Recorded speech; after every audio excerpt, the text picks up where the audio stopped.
everybody, and welcome to Inside Quest. We're the intellect's engine of autonomy. Our goal is to bring on amazing people who can help intrinsically motivate your mind. And if you're looking to find what motivates you and help tap into its awesome power, there's no better guest than the man joining us today. He's one of the founders of self-determination theory. You know, you had me at self-determination. And his research-based revelations into the true nature of human motivation has helped usher in a bold new era of thinking around incentives and motivational strategies. His theories have not only had a massive impact on myself and the employee policies that we employ here at Quest, but on countless other companies as well. From parents to titans of industry, his theories have emancipated people from the limited thinking of the carrot and stick model of motivation and given them the powerful strategies that they need to get the best out of people. Building on a hunch that the human mind is more subtle and nuanced than merely seeking pleasure and avoiding pain, he and his longtime collaborator Richard Ryan have established themselves as the preeminent authorities in human motivation in all of its applications. And over the past 40 years, he has published 10 books on the topic. He's received his PhD from Carnegie Mellon University and was one of the first to experiment on intrinsic motivation using human subjects. He is currently professor of psychology at the University of Rochester and has been a grantee of the National Institute of Mental Health, the National Institute of Child Health and Human Development, the National Science Foundation, and the Institute for Education Sciences, as well as being a fellow of the American Psychological Association and the American Psychological Society. According to ResearchGate, this man's work has been cited more than 44,000 times. Please help me in welcoming the man whose writings have been translated into at least 7 languages and who has lectured and consulted for corporations, public school systems, mental health agencies, universities, and government bureaus in more than 15 different countries around the world. The author of the seminal work, Why We Do What We Do, Edward Deci. Thank you so much. Such a pleasure to have you on the show. It's great to be here. It is. You have a very cool show, and so it's a pleasure to be part of it. Thank you. Really appreciate that. So I am utterly fascinated by the area of research that you've given your entire career over to. It's true. Why is it so important to you, and how can these guys use it to empower themselves to achieve what they want in their lives? Well, you know, everybody talks about motivation, and they talk about it in terms of amount. How much motivation do you have? How do I get my employees more motivated to work for me? How do I get my kids less motivated to be playing video games, and so on? And when I started studying motivation when I was a new graduate student, this didn't seem right to me, because the implication of it was, if you want to motivate somebody, you just get tons and tons of incentives and throw it at the person. But it didn't seem right to me because of my own experiences growing up. I knew that I had different kinds of motivation. For example, I was in classes sometimes with teachers who I loved, who were teaching things that were really interesting in ways that were very engaging. And man, I was just right there learning. But I was in other classes where I didn't like the teachers, I didn't like the topic, I didn't like the way they were giving it to me.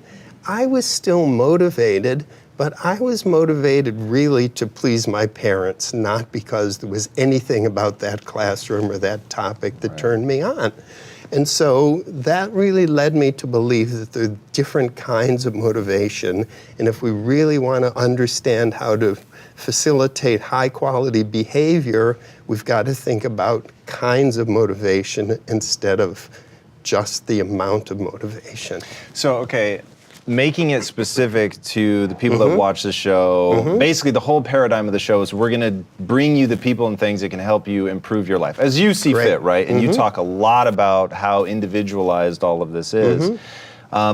Going back to quality of motivation, why exactly does it matter? And I'll ask it a different way. How does it manifest when you're extrinsically motivated by something like money or fame, which is powerful, right? We see kids, they idolize people for that, they chase it, it's their big dream. Right. So how is it that ubiquitous form of motivation ends up It's giving you the gold inferior. standard in lots of places. The problem with money is that think about yourself as a kid. How did your parents or other people get you to do what they wanted you to do? They'd give you rewards for doing it. Lots of times it was money, but other kinds of rewards as well. Okay, well, too bad. If only. Sorry for you. But we've come to think about it as a way to control other people. Yeah. In a sense, motivation is a euphemism for control when you're talking about money, threats of punishment, evaluations, deadlines. All those things that we think of as motivators are really attempts to control other people. How do you like it when people try to control you? I mean, in one sense, if they're controlling you with big bucks, oh yeah, I'm glad to have those. But what the research shows is that when you're getting paid bucks to do something, even though you want those bucks, it's having negative consequences inside you. Because now, instead of feeling like you're autonomous and in charge of your life, you're tying into that sense of, these people are controlling me.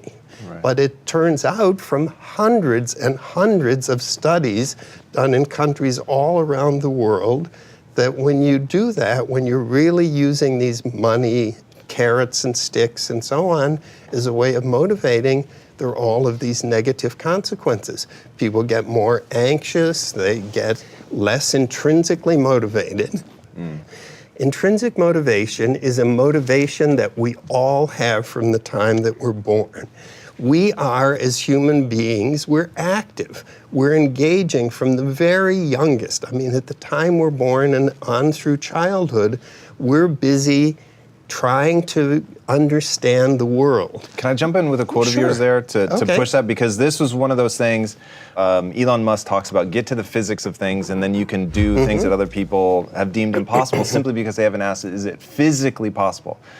For him, if it's physically possible, then it can be done. I think of Right. the same thing from a psychological perspective. And in that sort of groping to define what the physics of psychology are, I'm always trying to get to the most base why of our behavior. And reading some of the things that you've written over the years, which is just the volume of stuff you've put out there is truly astonishing.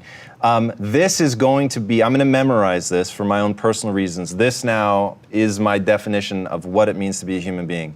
Self-determination theory is an organismic dialectical approach. I'll practice, don't worry.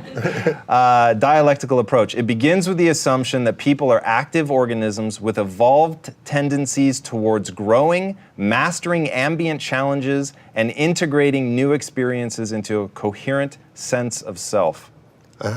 That's so powerful. Will you break that down for, like, there's so many, like, I'm going to assume that every word choice was thought about. Because Absolutely. every word in here impacts me really specifically. It begins with the assumption that people are active. Okay, Yeah. Active organisms. Think about it. There are some psychologists who treat people as if they were machines. There are other psychologists who treat people as if they were living organisms. We believe that human beings are living organisms. You are not just a computer with numbers going through you and plugged into an electric outlet, so there's energy there. Your energy comes from your life, the nature of your life. And the nature of human life is to be active, to engage the world, to be going out there and interacting with it in an attempt to understand the world and to understand yourself. So I'm a big evolutionary psychology guy, and really find that I don't even need people to buy into that it's true, just that it gives you a context, a way to think about things. And when I think about, okay, why would we have evolved this behavior, which is something I really want to talk to you about, because some of your theories get more interesting the deeper you chase them down into why we would have come to that. Right. But the reason that this is now my new definition of what it really means to be a human is that sense of there are, and the irony here being that I use computer metaphors, there's software running in your brain that's evolved over time to make you good at certain things. So for instance, Peter Diamandis has a theory, I unfortunately forget the name he uses, but basically that people seek to be adventurous, that there's adventures built into our DNA. Now that sounds like a really just clever thing to say until you realize how that serves us. Because if you split away from the whole and the whole falls prey to a famine or disease and they die, you've now got a satellite group of people to carry on the gene pool, and any population that has that intrinsic desire to keep spreading out is going to survive more stuff and will last longer.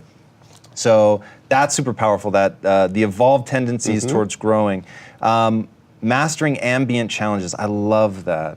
You know, one of the things that's most motivating for people is challenges.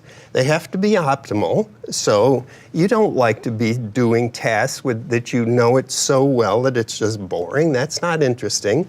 And by the same token, you don't want something that's so beyond your current level that it's just going to be overwhelming to you.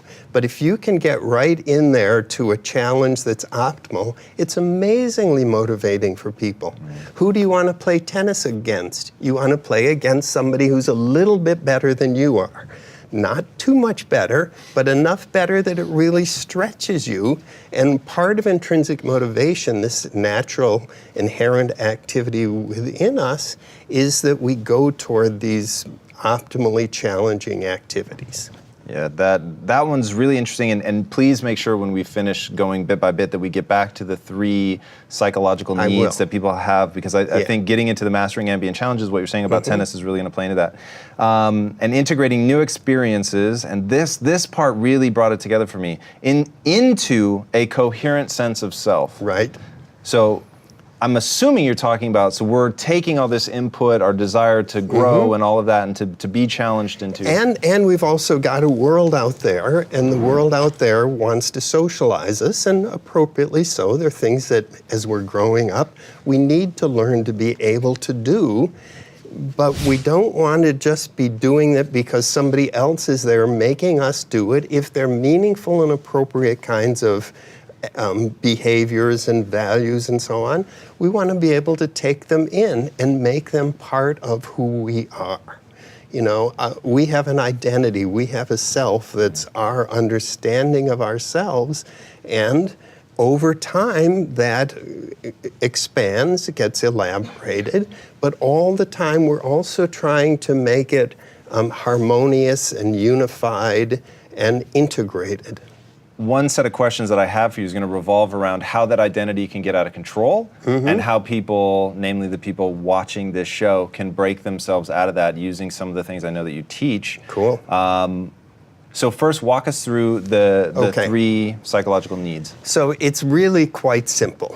Everybody in the world, I think, agrees that we have certain physiological needs. You need oxygen. You need water, you need food, and you need sex, for example. So we have these physiological needs. My wife laughing, I'm not sure how to take that. Wonderful.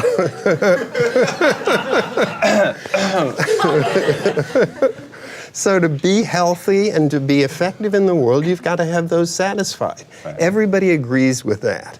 What a lot of people don't agree with, but which Rich Ryan and I believe to be absolutely true and fundamental, is that in addition, you have needs of the psyche, of the mind. There are certain things that we need to be experiencing in ongoing ways that are really evolved, that allow us to grow, to develop, to be healthy. So here we go. Number 1, you need to feel competent or effective. How do you like it when you fail an exam and then you fail another one and then your teacher tells you when you're incompetent or your boss does? We don't like to feel ineffective and incompetent, And when we do, we start to feel bad about ourselves, and it goes on long enough, and we start to experience depression and other negative consequences. So we all need to feel effective, and what that means is if somebody else is interested in motivating us, amongst the things they need to do is to create a workplace or a classroom or whatever it is, so that within that classroom you can do whatever it is and feel effective. In part, that means positive feedback. In part, it means getting the challenge just optimal, so you'll be able to usually meet it. Not always. If it's a challenge, you won't win every time, but still. Okay, so that's about competence. The second thing is relatedness. I mean, I don't understand how people can disagree with that. Don't you, in your life, feel like you want to have other people close to you? And feeling closeness and dependence is part of what that's about. So we all need to feel relatedness. That means if we're setting up a workplace or a classroom, we do it in such a way that people can relate to others, be supporting and encouraging others. Those others will be encouraging them, and so on. So that's the second one. And those two are relatively non-controversial. The one that's truly controversial is the third one, which is autonomy. Autonomy means that you do some activity, whatever it is we're talking about, with a full sense of willingness and volition. If you got reflective in that moment, you would think, yes, this is what I choose to be doing right now. That's what autonomy means, and it's coming from this inner activity and engagement and excitement that we all have as part of who we are. And when other people start pushing us around, micromanaging us, throwing carrots and sticks around, and even giving us money. As I said, we want the money, but we've also done lots of studies that show when you give people money, they begin to lose interest in whatever activity you were paying them for. So they won't do it any longer out of an interest and enjoyment of the activity, but they'll do it now just to get the money.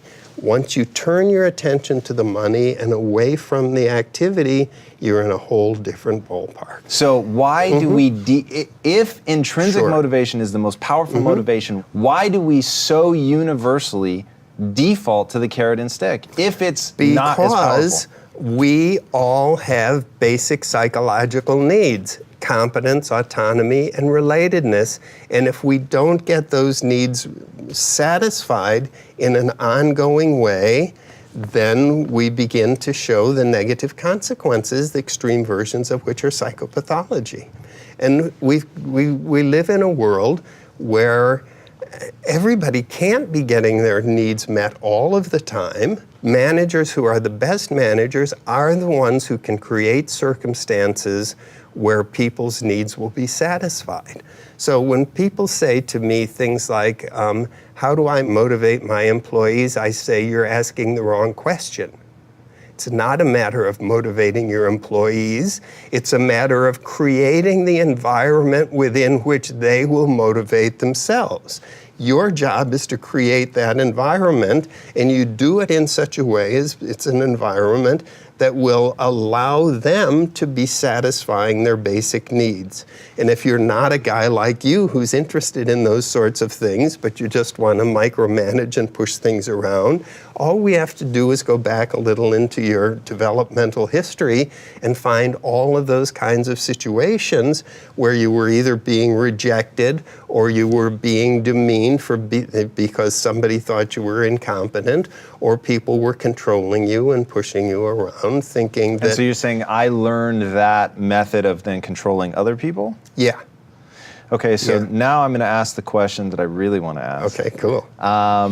So B.F. Skinner, learned helplessness, you get people coming into, I'll just say here, right? And I think that we're just an echo of virtually every other work environment.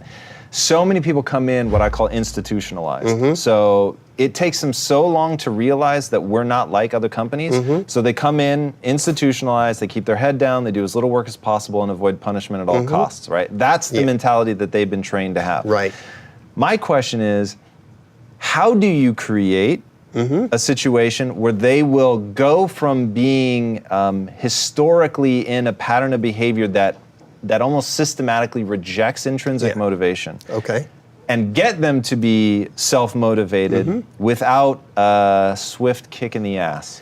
You start relating to them as human beings, paying them respect to them, talking to them in ways where they feel like, oh, this person really is interested in me or cares about me. So you begin by building some kind of relationship there. You pay attention to when they are doing things that are effective, and then you're providing feedback to them in a very precise kind of way, which is, I really appreciate the great job that you just did on, and you specifically say what it is. So you're going to be providing them with that kind of positive feedback whenever the chance comes up for it. When they run into trouble and something goes wrong, one thing to do is to beat them up. I mean, not literally, but you know. But the alternative to that is, okay, let's just think about this as an event in which they can learn from it. It's a problem-solving event, and I, as your manager, am going to do as much as I can to have you participate very actively in that and think through, okay, how could I do this better next time? So even what's called negative feedback, we can do in ways that are very supportive of the people we're working for. We're going to be moving toward that with people who are coming in who aren't as intrinsically motivated and autonomous as we would like them to be. Autonomy support begins by taking the other's perspective. And as I'm willing to relate to you more from the perspective as how you see it, then you're going to be getting on board. The two of us are going to be moving together. So it's always about this taking the other's perspective. So I have a confession. Okay. I am interested in things that you will find horrifying. Do you know what goats are? Not the animal. No. Greatest of all time. Oh. People who are the greatest of all time. Michael Jordan, right? Sure. Will you let me lump Steve Jobs in there just to have a business person? People who just have achieved the absolute highest level of measurable success, because I know success is a tricky word, oh my God, unless people define it. But their universe, those two in particular, are symbols, icons even of success. Absolutely. So I'm not interested in getting somebody to the point where they're like, oh man, I really love my job, this is so much fun. That's not interesting to me. Like, I owe them that. I've got to at least get them there. But that's not where my head is. My head is, how do I light them so on fire for their own reasons, totally intrinsically, but how do I get them to want something for themselves so badly that they will keep going until they're the greatest of all time?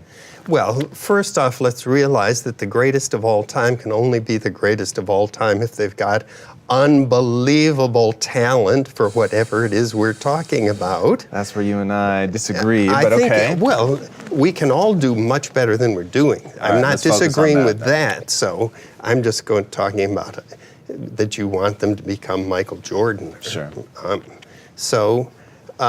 Technically, I'd like them to be better than Michael, but I get what you're saying. No, I totally get what you're saying. So let's just say way better than they are now. Sure.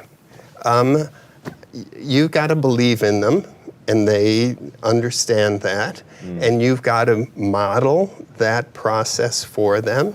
You've got to be doing it yourself, and that they see it and understand how you're doing it, and it's really all about believing in them. What if I told you that I could use their 3 primary psychological needs to take them really, really far? I'll be interested to hear where this falls in your scale of intrinsic versus extrinsic motivation. So let's just say for a second that I needed to get one of you in particular, somebody very specific, I needed to get them to a crazy level. The first thing I'm going to tap into is probably autonomy, because I am so shocked to hear that that's controversial. Then the most powerful one, for sure, is relatedness. In part of creating the Quest ethos, part of doing this show, is about painting a picture of what it means to belong here. And if you want to connect deeply, certainly with the organism, right, that is Quest, it is to think a certain way, it is to strive for certain things. That's why we're so over the top about it's gotta be for you. Like, don't try to connect on something universal. Like, I'm here to end metabolic disease. I doubt most of them are. They've got something else that hopefully we're moving them towards. But what do you think is sort of the end game consequence of getting people to buy into the tribe and the values of the tribe and letting those values be a form of hopefully highly internalized, but ultimately extrinsic motivation? I mean, a trivial way to say it is giving back. Do you really care about the people in the world and the values that you're holding, and therefore decisions that you're going to be making based on those values are things that, as best we can, are helping the people of the world? And it's not like everybody's going to change the world, but whatever groups we identify with, that we want to think about them and be helping them grow, develop, live life in a fuller way. So here's and this is all very true, by the way, I'm being totally candid, guard down.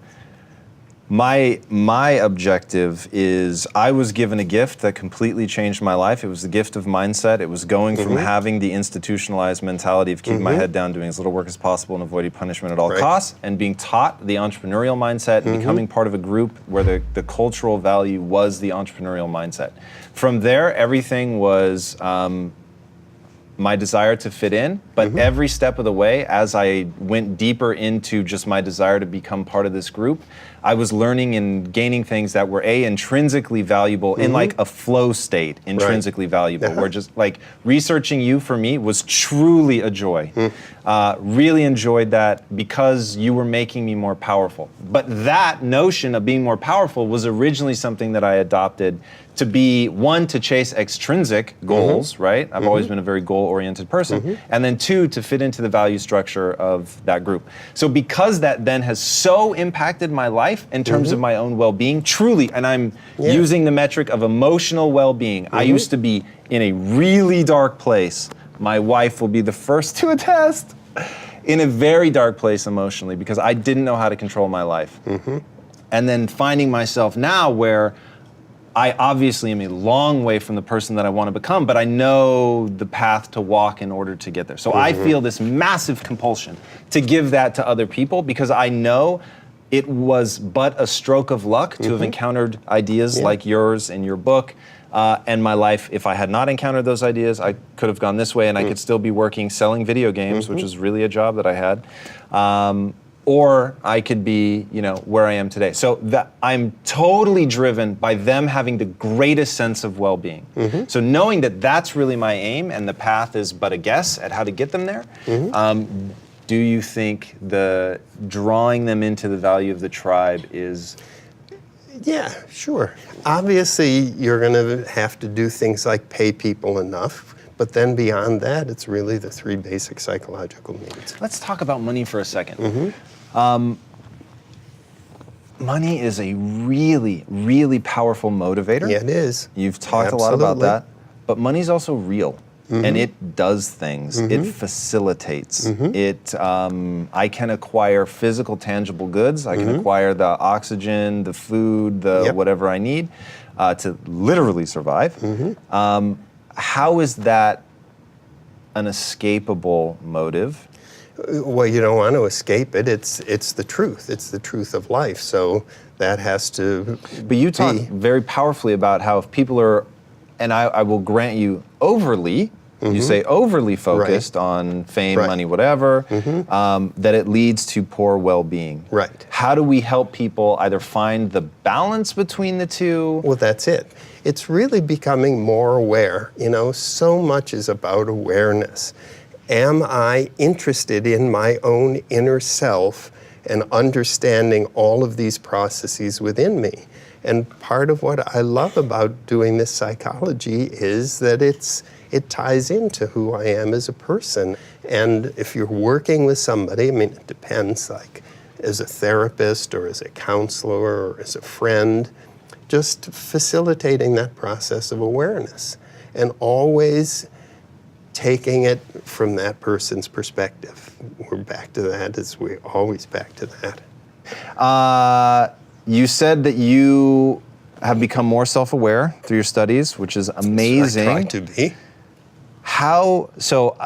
I like to think about intellectual jujitsu, if you will, and it's something that I've used to great effect in my life. And what I mean by that is people always try to control me, right? People try to either punish or reward me to get me to do what they want me to do, which is not always in the best interest of what I'm trying to accomplish.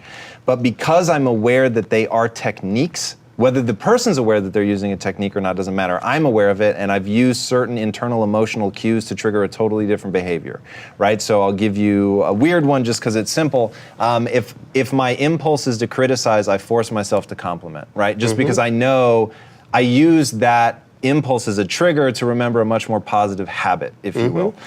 Do you think it's possible for people, when they detect a controlling motivation, something extrinsic, I'm doing this because if I don't, my parents will, they'll be angry with me, that they can use that and use that emotional feeling, that trigger, to flip it and then go, yes, when I feel that anxiety of disappointing my parents, I know that I have to be true to myself, and what does being true to myself mean? You know what I mean? And they're literally using that as a trigger to focus on a behavior that they agreed on when they were emotionally sober. Is that something that you see people do, that you can train people to do? Yeah, I think so. I mean, what we're trying to do is move people from a place of being controlled to a place of being more autonomous themselves. And so if I'm doing it to please my parents, that's down on the controlling end. But sure, the more we can encourage people, support people to be paying attention to that process in themselves of asking, maybe this really could be meaningful to me. Can I give it a try and see? All right, you teach a class on emotions. What's the most powerful human emotion? Human emotions, I think, are part of our nature. We do a dumb thing, in my opinion. We talk about positive emotions and negative emotions as if one was good and one was bad. Human emotions are human emotions, and they're part of who we are, and all of our emotions have information in them that we can be learning from and paying attention to. We don't want to be pushing away our anger because our anger is telling us something. It's telling us that we're not getting our needs met, for example. And that's also true with joy and excitement, and it's true with disgust and so on. That is such a powerful concept. If you had 30 seconds, and these were the only words you were going to leave behind, all your books burned down, there was nothing left, you had the next 30 seconds to leave something behind on how to become more insightful on your own emotions and the information that they carry, what would you tell people to do? Get interested. You know, who would be a great manager? Somebody who's autonomous. And how do you do that? You be interested. So you've got this company here. You're a great manager. Why are you a great manager? Because you're interested in what's happening here. You're interested in what's happening in yourself. You're interested in the relationships you're having with those people. It's really about, are you genuinely interested in yourself and the people around you? Ed, with that, I will thank you for being on the show. That was so much fun for me. Thank you. Wow. Thank you. Well, I hope you guys just saw what I saw. I never know what episodes people are going to respond to, but this one for me was utterly amazing. Do yourselves a favor, go and read the stuff that this man has written. It is absolutely astonishing. His book, Why We Do What We Do, is so powerful and well written. It will arm you with techniques that you will be able to use in your own life to do whatever you want to do. They are mental techniques that allow you to grow more self-aware, to understand the techniques that are being used on you intentionally or otherwise, and that you're probably using on yourself without even realizing it. So read the books, absolutely incredible. He's got some amazing talks. You will find great stuff. It is a whole world unto this man. So do yourselves a favor, go in deep. I hope you were listening to the stuff that he was saying, and if you remember nothing, the part about emotions, oh my God. So guys, that's your goal. Become more aware of your emotions. I promise you it will change your life. Figure out the information that's contained within them. Be honest about what it means. Figure out what you need to do to get control of them. Practice your mental jujitsu. Use triggers inside you to create a more positive habit or reaction. And by positive, I simply mean something that moves you towards your goals.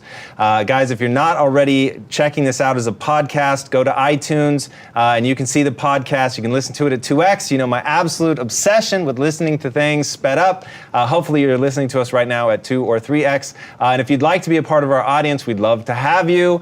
So for free tickets to IQ tapings, go to InsideQuest.com and click on the Get Tickets page. Now, I couldn't find you socially, Ed. Is there anything socially out there that I just missed?